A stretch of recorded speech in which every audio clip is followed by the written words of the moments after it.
Reciprocal pronouns in English explained.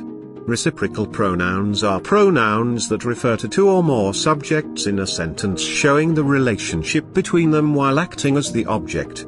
That is, they point to two or more persons or objects which serve as the subject in a sentence.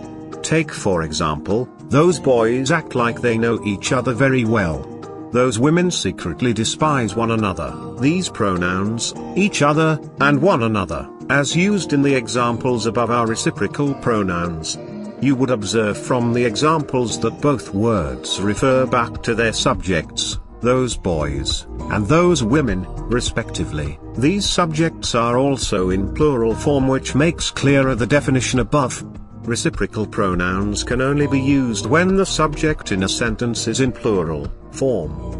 Also, they serve as the objects in a sentence receiving the action of the subject even though they refer to the subject, just like reflexive pronouns. Reflexive pronouns are pronouns that serve as recipients of the actions performed by the subject which they represent. For example, she bit herself. He knows himself.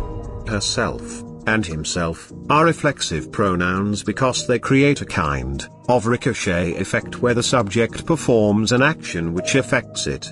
Back to our topic, another way to explain it is, reciprocal pronouns are influenced by the actions performed by the subject of a sentence which they also represent.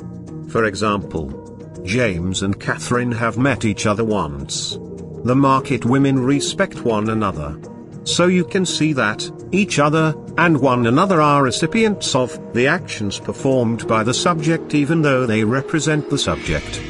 Did you notice the parameters for the usage of each other and one another in the examples?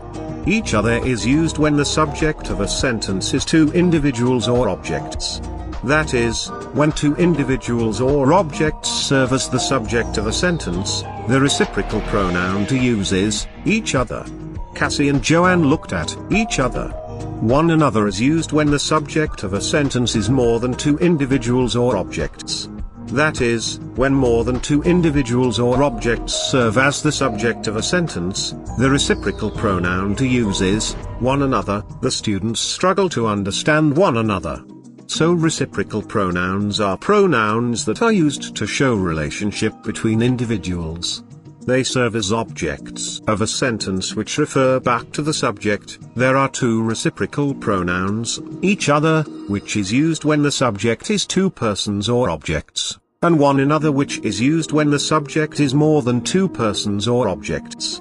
See you soon.